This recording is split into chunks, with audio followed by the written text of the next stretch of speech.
मेरा नाम कविता है। मेरी बड़ी बहन सविता के लिए आज बहुत ही अच्छे और अमीर घराने से रिश्ता आया था, जो कि बहुत ही ज़्यादा अमीर लोग थे। उनके 3 बेटे थे, जिसमें से सबसे छोटे बेटे के लिए ये रिश्ता आया था। बाकी 2 बेटे पहले से शादीशुदा थे और उनके घर में उनकी एक माँ भी रहती थी। मेरी बहन ने इस रिश्ते के लिए हाँ तो कह दी थी, लेकिन वो बहुत परेशान और खोई खोई सी थी। हमारे घर में इनकार की गुंजाइश तो वैसे भी नहीं होती थी। अगर वो इनकार कर भी देती, तब भी पापा उनकी शादी कर ही देते, क्योंकि पहले 2 बहनों के साथ भी यही हुआ था। मैंने दीदी से पूछा कि आप परेशान क्यों हैं, लेकिन उसने मुझे कोई बात नहीं बताई। शादी वाले दिन जब मैं उसके कमरे में गई उसे जगाने के लिए कि आज आपकी शादी है, कम से कम आज तो जल्दी जाग जाओ, लेकिन मैं ये देखकर हैरान रह गई कि वो बिस्तर पर मौजूद नहीं थीं। उसने तकियों को ऐसे रखा था जैसे हम ये समझें कि वो सो रही है। इसका मतलब वो रात में ही घर से कहीं भाग गई थी। शादी के सारे इंतजाम पूरे थे और मेहमानों के बार बार फ़ोन भी आ रहे थे कि हम लोग दोपहर 2 बजे तक पहुंच जाएंगे, और यहाँ पर दुल्हन ही गायब थी। मेरे पापा की मोहल्ले में बहुत इज्जत थी। भगवान ने उनको 4 बेटियां दी थीं, लेकिन फिर भी कभी उन्होंने अपनी बेटियों के बारे में ऐसा नहीं कहा था कि भगवान ने मुझे सिर्फ बेटियां दी हैं, मेरे पास बेटा नहीं है। और हमने भी हमेशा उनकी इज्जत रखी थी। मेरी दोनों बड़ी बहनों ने भी पापा की इज्जत रखी थी और उनकी पसंद से ही शादी करके अपने अपने घरों में खुशी खुशी रह रही थीं। और मेरी तीसरी बहन की शादी थी, लेकिन मेरी बहन ने न जाने क्या सोचा कि घर से भाग गई। वो हमारे लिए एक खत छोड़कर गई थी, जिसमें लिखा था कि वो अपनी पसंद के लड़के के साथ जा रही है। मैंने वो खत ले जाकर पापा के हाथ में थमा दिया, जिसे पढ़कर पापा कुर्सी पर ढेर हो गए। उन्होंने अपना सर अपने हाथों में थाम लिया। मुझे अपने पापा की बेबसी देखी नहीं जा रही थी। मैं अपने पापा के कदमों में बैठ गई और उन्हें तसल्ली देने लगी। पापा ने मेरी तरफ कुछ ऐसी नज़रों से देखा कि मैं कुछ ना करते हुए भी खुद को मुजरिम महसूस करने लगी। मेरे पापा बहुत परेशान हो गए थे। उन्होंने कहा कि कविता, अब तुम ही मेरी इज्जत बचा सकती हो। तुम सविता की जगह दुल्हन बन जाओ। मैं हक्का बक्का सी पापा का मुंह देखने लगी। अभी मेरी उम्र ही क्या थी, 17 साल की पिछले महीने तो हो पाई थी।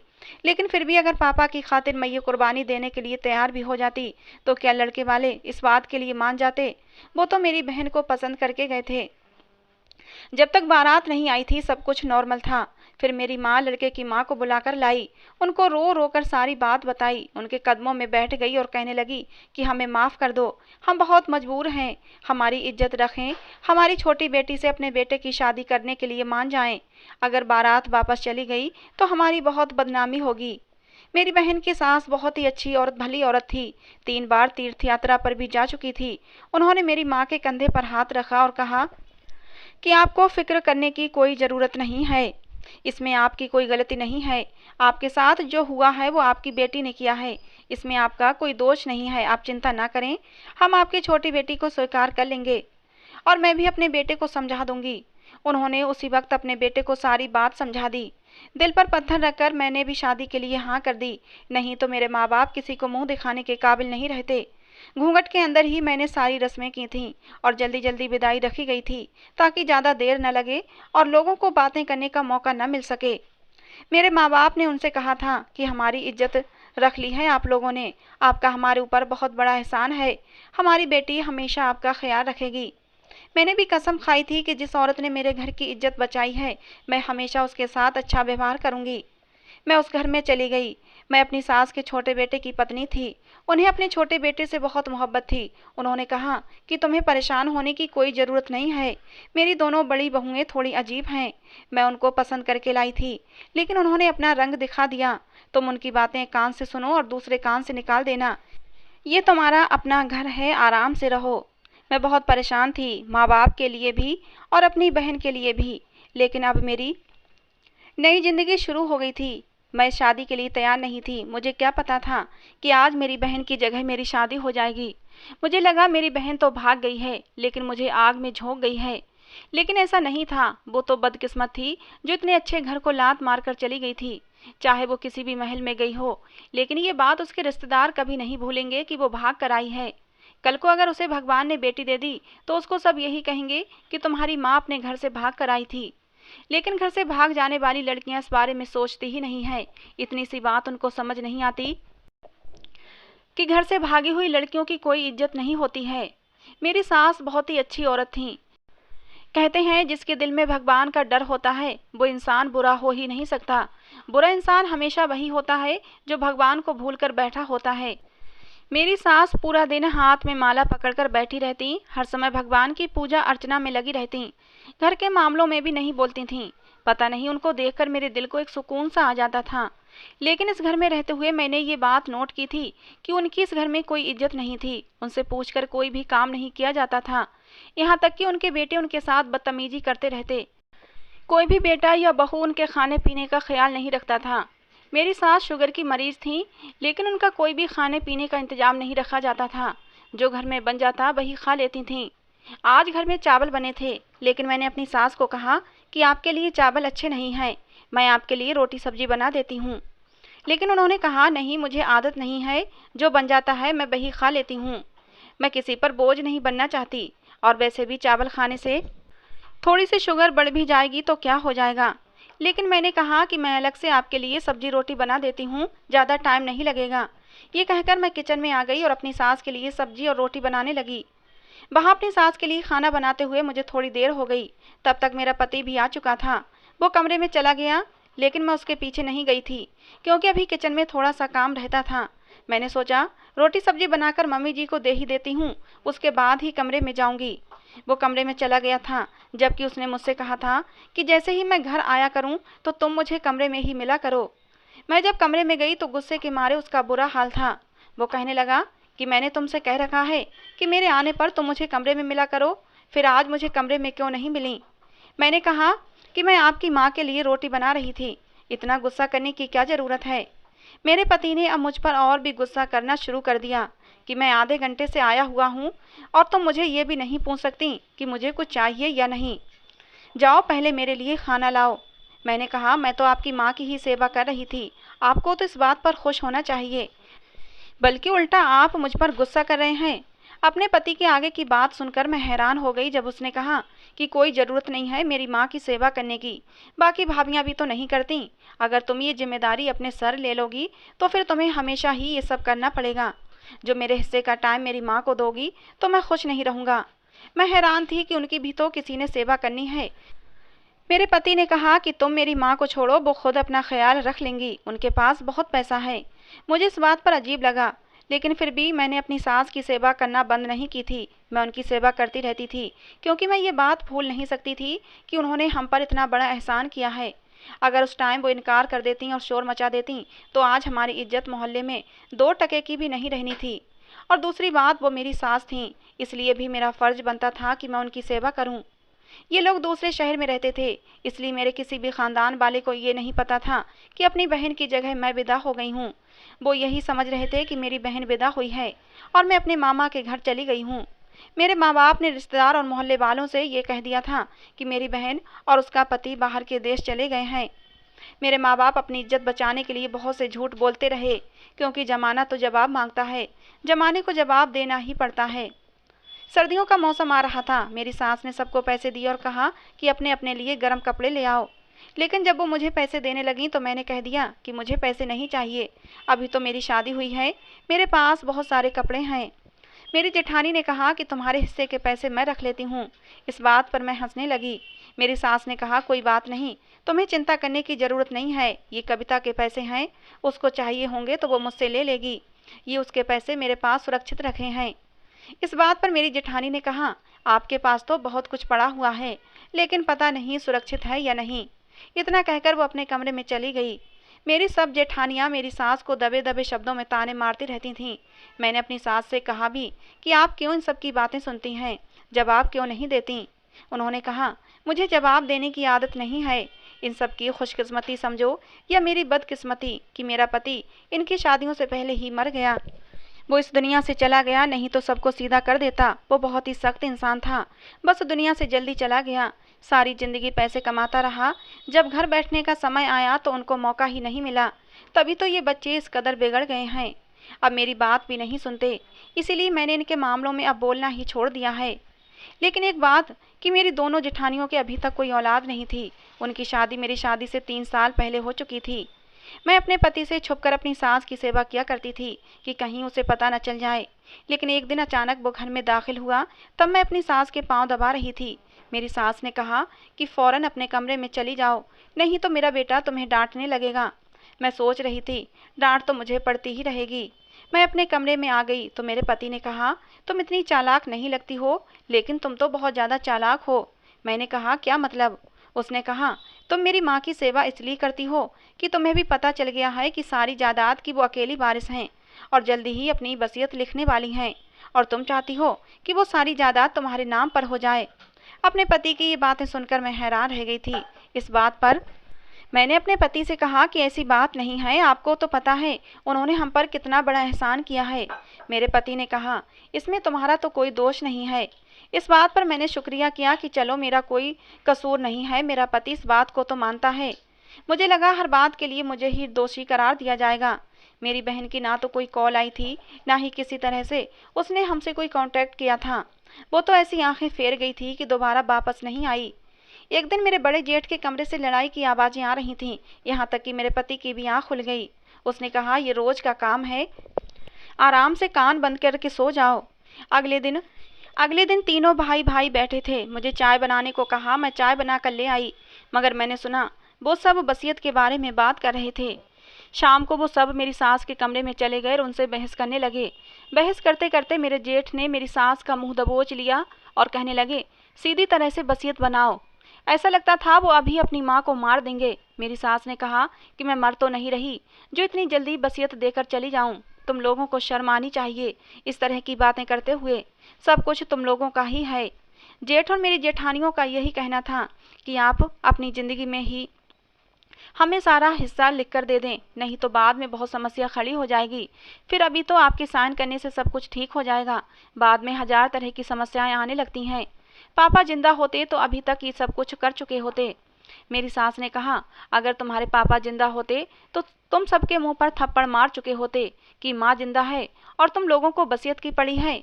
मैं घर चला रही हूँ, तुम लोगों की पत्नियों के खर्चे उठाती हूँ, घर में राशन मेरे पैसों से आता है। तुम लोगों ने कभी एक रुपया घर में खर्च नहीं किया। पहले घर का खर्च 30,000 में चला करता था, अब 1.5 लाख में भी पूरा नहीं होता है। मेरी सास कोई अनपढ़ औरत नहीं थी, पढ़ी लिखी थी। उन्होंने बात सीधी कर दी। मेरी सास की बात सुनकर मेरे दोनों जेठ और मेरे पति दांत भींच कर रह गए। बेटे खामोश हो गए। मैं इस मामले में कुछ बोलने लगी तो मेरे पति ने कहा, तुम्हें ज़्यादा बोलने की ज़रूरत नहीं है। दूसरे भाइयों की पत्नियों को देखो, हर बात में उनके साथ होती हैं और तुम मेरी माँ की नौकरानी बनकर बैठी हो। इस बात को लेकर एक दूसरे से बहस करते रहे। अब घर में धीरे धीरे मनमुटाव बढ़ने लगा था। उन लोगों ने जानबूझकर अब अपनी माँ को परेशान करना शुरू कर दिया था। अब तो मेरे जेठ जेठानियों ने मेरी सास को खाना भी देना बंद कर दिया था, कमरे में बंद कर दिया था। मैं चुपके से अपनी सास को रोटी दे आया करती थी। वो लोग चाहते थे कि वो तंग आकर खुद ही जायदाद बेटों के नाम कर दें और घर में फिर से लड़ाई झगड़े होने लगे। मेरी सास ने कहा, जब तक मैं जिंदा हूँ तब तक तुम लोगों को कुछ नहीं मिलेगा। दिल तो मेरा कर रहा है कि तुम लोगों को कुछ भी ना दूं। तुम लोग इस काबिल ही नहीं हो। सब कुछ मेरे पति की कमाई का है, तुम लोगों ने नहीं कमाया है। तुम लोगों को घर मिल रहा है, खाना मिल रहा है, यही तुम लोगों के लिए काफ़ी है। इसी में खुश हो जाओ। मुझे तुम लोगों की नीयत का साफ पता है। जैसे ही मैं जायदाद तुम लोगों के नाम कर दूंगी, तुम लोग मुझे घर से दूध की मक्खी की तरह निकाल दोगे। ये घर मेरा है। मेरे पति ने और मैंने बड़े अरमानों से ये घर बनाया था। मैं ये घर अपने जीते जी छोड़कर नहीं जाऊंगी। मेरे पति के खून पसीने की कमाई है ये। अगर तुम लोग मुझे ज़्यादा तंग करोगे तो सारी जायदाद किसी अनाथ आश्रम के नाम करके चली जाऊंगी। मेरी सास के मुंह से ये बातें सुनकर मेरे पति और मेरे जेठ जेठानियों ने एक दूसरे की तरफ देखा और आंखों ही आंखों में कुछ इशारा किया था। मेरा दिल किसी अनहोनी के एहसास से कांप गया था। मेरी सास बहुत ज़्यादा परेशान रहती थीं। इंसान बच्चों को कितनी तकलीफ़ से पैदा करता है और उसके बाद भी तकलीफ़ ही उठाता है। जब तक जिंदा रहता है बच्चों के बारे में ही सोचता है। मेरी सास 3 बेटों की माँ थीं, लेकिन आज मुझे इस बात पर शर्मिंदगी हो रही थी कि उनका एक भी बेटा उनका पक्षधर नहीं था। उधर बेटों ने प्लान बना लिया था कि कागजात बनवा लेते हैं, उस पर माँ के साइन की बजाय अंगूठा लगवा लेते हैं और उनको पता भी नहीं चलेगा। ज़बरदस्ती अंगूठा लगवा लेंगे। लेकिन ये बात मेरी सास के कानों में पड़ चुकी थी। अपने बेटों को उन्होंने बहुत ही बातें सुनाई, यहाँ तक कि रो रो कर बेहोश भी हो गईं। उन्होंने कहा कि मेरी औलाद अब इस हद तक गिर गई है कि अब वो हर हद पार कर सकती है। उनकी पत्नियां दिन रात उनके दिमाग खराब करती हैं। मेरा पति भी उनकी बात सुनता था। मेरी सास ने कभी किसी बहू के साथ कोई बदतमीजी नहीं की थी, कोई बुरी बात नहीं की थी, फिर भी वो सब उनके दुश्मन बने हुए थे। ये सोचकर मुझे बहुत बुरा लगता था। एक रात घर में बहुत लड़ाई हुई। आज तो सबने अपने हद पार कर दी थी। आज तीनों बेटों ने अपनी माँ पर हाथ उठाया था। मेरी आंखों में आंसू आ गए। मेरी सास की तबीयत खराब हो गई। मैं उनकी तबीयत का पता करने के लिए गई, लेकिन उन्होंने अपने कमरे को लॉक कर लिया था। मैंने सोचा शायद वो परेशान हैं। मैंने उनको तंग करना जरूरी नहीं समझा। मैं भी अपने कमरे में आकर सो गई। जब से मेरी सास को ये पता चला था कि उनके बेटे इस हद तक गिर चुके हैं, वो बहुत ज़्यादा उदास रहती थीं, किसी पर भी भरोसा नहीं करती थीं। एक दिन मेरे पति ने कहा, अम्मा तुम पर भरोसा करती हैं, हमारे हाथ से पानी लेकर भी नहीं पीती। तुम माँ को किसी तरह बेहोशी की दवा दे दो ताकि हम उनका अंगूठा लगवा लें। मैंने कहा मैं ऐसा बिल्कुल भी नहीं करूँगी। मेरे पति ने कहा कि इसमें तुम्हारी भी भलाई है। मेरे पास दौलत आएगी तो वो तुम्हें भी मिलेगी, तुम उस पर ऐश करोगी। बाकी भाइयों की पत्नियों को देखो कितनी समझदार हैं। बस मेरी ही किस्मत फूट गई है जो मुझे तुम मिल गई हो। बस करो ये दिखावा करके, तुम्हें कुछ नहीं मिलेगा। वो तुम्हारी सास हैं और सास और बहू में कभी दोस्ती नहीं हो सकती। मैंने कहा आप ऐसा क्यों कर रहे हैं? वैसे भी सारी दौलत जायदाद आपको ही मिलने वाली है, फिर आप अभी से अपनी माँ पर इतना जुल्म क्यों करते हैं? जिस पर मेरे पति ने कहा कि हमारी माँ हमसे प्यार नहीं करती, अगर करती होती तो बहुत ही आराम से हमारे नाम जायदाद कर देती, लेकिन अब उसका दिल हमारी वजह से दुख चुका है, इसलिए वो जायदाद हमारे नाम नहीं करेगी, किसी अनाथ आश्रम को दे जाएगी और हम खाली हाथ रह जाएंगे। मुझे समझ आ गया था कि मेरे पति और मेरे जेठ ने अपनी माँ की सेवा नहीं की थी, उन्हें खुश नहीं रखा था, इसलिए उनके दिल में वहम बैठ गया था कि मेरी सास सारी जायदाद अनाथ आश्रम को दे जाएंगी, इसलिए वो उनकी वसीयत बनाने से पहले ही सारी जायदाद अपने नाम करवा लेना चाहते थे। मेरे पति ने मुझे पहले बहुत प्यार से समझाया, लेकिन मैंने साफ मना कर दिया तो उसने मुझे बातें बताना शुरू कर दी कि मैं तुम्हें तलाक दे दूंगा। मैंने भी कहा कि आप जैसे इंसान के साथ रहने से अच्छा है मुझे तलाक ही मिल जाए। जो अपनी माँ के साथ धोखा करने को तैयार है, कल को पत्नी को भी पैसे मिलने पर बेच देगा। इस बात पर मेरे पति ने मेरे मुंह पर थप्पड़ मार दिया। अपने पति की इस हरकत पर मेरी आंखों में आंसू आ गए। मैं चुपचाप कमरे से बाहर आ गई और किचन में काम करने लगी, अपनी किस्मत पर आंसू बहाती रही। मैं तो किसी से कुछ कह भी नहीं सकती थी। मेरे माँ बाप तो खुद मजबूर थे। एक बेटी मुंह काला करके चली गई थी, एक बेटी अभी शादी के लिए बैठी हुई थी। मैं कैसे उन पर कोई और बोझ डाल सकती थी? मैं चुपचाप अपने काम में लगी रही। मेरी सास ने देख लिया। उन्होंने कहा ये तुम्हारे चेहरे पर क्या हुआ है? मैंने कहा कि मैं गिर गई थी। उन्होंने कहा बेटी मैं 70 साल की होने वाली हूँ, मुझे पता है कि तुम गिरी नहीं हो, तुम्हारे पति ने तुम पर हाथ उठाया है, वजह बताओ। मैंने कहा कि कोई वजह नहीं है, बस ऐसे ही थोड़ी सी लड़ाई हो गई थी। मैंने उनको असल बात नहीं बताई, मैं उनको और परेशान नहीं करना चाहती थी। मेरी सास समझ तो गई थी कि मुझ पर उनके बेटे ने हाथ उठाया है, लेकिन उन्होंने मुझे अब कुछ और ज़्यादा सवाल नहीं किए। उन्होंने मेरे सर पर हाथ रखकर मुझे आशीर्वाद दिया कि भगवान तुम्हें हमेशा खुश रखे, और ये कहकर वो अपने कमरे में चली गई थीं। रात को सब खाना खाकर अपने अपने कमरों में लेट गए। मैं भी चुपचाप अपने बेड पर लेटी हुई थी। नींद आंखों में नहीं आ रही थी। रह रहकर अपनी सास की बेबसी याद आ रही थी। तीनों बेटों के होते हुए भी वो कितनी बेबस थीं। पता नहीं कब सोते सोते मेरी आंख लग गई। आधी रात के समय शोर शराबे से मेरी आंख खुली। मुझे अपनी सास के चीखने की आवाज़ें यहाँ तक आ रही थीं। मैं जल्दी से भागती हुई अपनी सास के कमरे में पहुंची। ये देखकर मेरी सांसें अटक गईं कि मेरी सास दर्द से चिल्ला रही थीं। उनके तीनों बेटे और मेरी दोनों जेठानियां उनके आसपास मौजूद हैं। उन्होंने अपनी माँ से जायदाद के कागजात पर दस्तखत करवा लिए थे और उसके बाद उन लोगों ने अपनी माँ की टांग तोड़कर उन्हें वृद्धाश्रम से बाहर डाल आए थे। सुबह की रोशनी अब फैल चुकी थी। मेरी सास घर में नहीं थी। दरवाज़ा खुला हुआ था। बाहर आंगन में उनके घसीटने के निशान जमीन पर अब तक साफ दिखाई दे रहे थे। तीनों भाई बहुत ज़्यादा खुश थे। उनके हाथ में कागजात आ गए थे। जब मैंने उनको कहा कि आपने अपनी माँ के साथ बहुत बुरा किया है, भगवान आपको कभी माफ़ नहीं करेगा, ये सुनकर मेरे बड़े जेठ ने मेरे पति को कहा कि तुम्हारे पास बहुत दौलत है, इस जैसी तुम्हें 10 मिल जाएंगी। मैं तो कहता हूँ कि इसको अभी घर से निकाल दो और इसे तलाक देकर इसकी छुट्टी कर दो, नहीं तो कल को ये बात सबको बता देगी।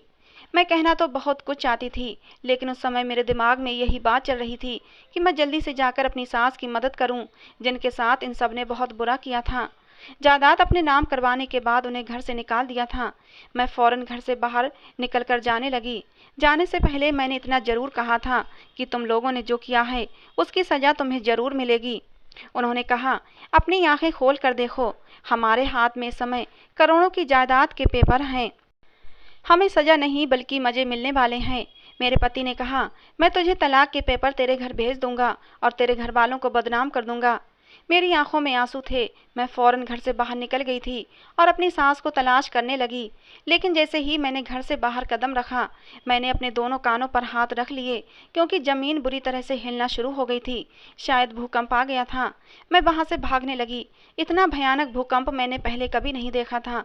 यहाँ तक कि मैं भागती हुई काफ़ी दूर चली गई थी। थोड़ी देर बाद इतना ज़ोरदार धमाका हुआ कि मेरे कान बंद हो गए। बहुत से घरों की दीवारें हिल गई थीं, लेकिन हमारा घर तो पूरी तरह से ज़मीन पर ढेर हो गया था। जब मैंने ये मंजर देखा तो मैं हैरान रह गई। उसके बाद मेरी नज़र खुद ब खुद आसमान की तरफ गई। क्या ये इन लोगों को सज़ा मिली थी? क्योंकि घर को देखकर तो ऐसा ही लग रहा था कि कोई भी जिंदा नहीं बचा होगा। शायद मेरी ज़िंदगी लिखी थी जो मैं फ़ौरन उस घर से निकल आई थी। मैंने अपनी सास को तलाश कर लिया, उनको अस्पताल पहुंचाया, उनका इलाज करवाया। मेरी सास को पता चल गया कि उनके दोनों बड़े बेटे और उनकी दोनों बहुएं अब इस दुनिया से चले गए हैं। छोटे बेटे की दोनों टांगें टूट गई हैं। वो जिंदा तो था मगर कुछ बोल नहीं पा रहा था। ये खबर मैंने अपनी सास को बताई तो वो खामोश हो गई। ऐसा लगता था या तो वो सदमे में हैं या उनको कुछ समझ नहीं आ रहा कि क्या कहूँ। 3 महीने की बीमारी के बाद मेरी सास अब बिल्कुल ठीक हो गई हैं, मगर मेरा पति भी अब इस दुनिया से चला गया। उसके सर में भी काफ़ी चोट लगी थी, काफ़ी इलाज हुआ, लेकिन वो भी बच न सका। उसकी हालत बहुत बुरी थी। अब मैं अपनी सास के पास उनके एक दूसरे घर में रहती हूँ जो उन्होंने पहले किराए पर दिया हुआ था। मैं उन्हें अकेला नहीं छोड़ सकती थी। मैंने उनको कहा कि वो मेरे साथ चलें, मेरे माँ बाप के घर रहें। मेरे माँ बाप को भी कोई समस्या नहीं थी, मगर मेरी सास ने कहा कि वो यहीं रहेंगी। उनके बेटों ने लालच की हद पार कर दी थी, लेकिन उनको उनके किए की सज़ा फ़ौरन ही मिल गई थी। भगवान ने दिखा दिया था, जब किसी माँ का दिल दुखाया जाता है तो धरती और आसमान हिल जाते हैं। वो पापियों को सज़ा देने में देर नहीं करता। मेरी सास मुझे बिल्कुल अपनी बेटी की तरह रखती हैं, मुझसे बहुत प्यार करती हैं। मैं भी अपनी सास से बहुत प्यार करती हूँ। एक दिन मेरी सास ने कहा कि बेटी, तुम अभी जवान हो, तुम्हारे आगे पूरी ज़िंदगी पड़ी है। ऐसे कब तक मेरे साथ रहोगी? मैं आज हूँ कल ना रहूँ, मेरे बाद तुम्हारा क्या होगा? तुम ऐसा करो कि शादी कर लो। लेकिन मैंने अपनी सास से कहा कि मैं शादी नहीं करूंगी, रिश्तों से मेरा विश्वास उठ गया है। लेकिन मेरी सास ने कहा कि दुनिया में सब लोग एक जैसे नहीं होते, हाथ की 5 उंगलियां बराबर नहीं होती। इसी तरह दुनिया में अच्छे लोग भी होते हैं और बुरे लोग भी होते हैं। तुम इतनी अच्छी हो, तुम्हारे लिए भगवान ने जरूर कोई एक अच्छा जीवन साथी चुन रखा होगा। तुम मुझे अनुमति दो, मैं तुम्हारे लिए एक अच्छा रिश्ता ढूंढूंगी और तुम्हारी शादी कर दूंगी। एक माँ की आखिरी इच्छा समझकर इसे पूरी कर दो। मैं तुम्हें इस तरह तनहा उदास जिंदगी गुजारते नहीं देख सकती। मेरी सास ने मेरे सामने हाथ जोड़ दिए तो मैं मजबूर हो गई। मैंने अपनी सास से कहा कि ठीक है, आपको जो ठीक लगे वो करें। मेरी सास ने मेरे लिए एक रिश्ता देखा और मेरी शादी नितिन से कर दी। नितिन गरीब घर का लड़का था, उसकी 2 बहनें थीं, दोनों की शादियां हो चुकी थीं। वो अपनी बूढ़ी माँ के साथ रहता था और कोई छोटी मोटी नौकरी करके अपने घर का गुजारा कर रहा था। मेरी सास नितिन को भी अपने ही घर ले आई और नितिन की बूढ़ी माँ को भी। नितिन बहुत ही अच्छा जीवन साथी साबित हुआ था। उसने मुझे जिंदगी के हर सुख दिए थे, इतना प्यार दिया था कि मैं भगवान का धन्यवाद करती थी कि उसने मुझे इतना अच्छा जीवन साथी दिया है। अब हम सब एक ही घर में रहते हैं और अब हम बहुत ही खुश हैं, जिंदगी में कोई दुख नहीं है। तो दोस्तों, ये थी आज की हमारी कहानी। आपको कैसी लगी ज़रूर बताना। पसंद आई हो तो प्लीज़ लाइक करना। रोज़ एक नई कहानी सुनने के लिए हमारे चैनल को भी सब्सक्राइब करना। कहानी को अंत तक सुनने के लिए आप लोगों का बहुत बहुत धन्यवाद दोस्तों। मिलते हैं अगली किसी नई कहानी के साथ।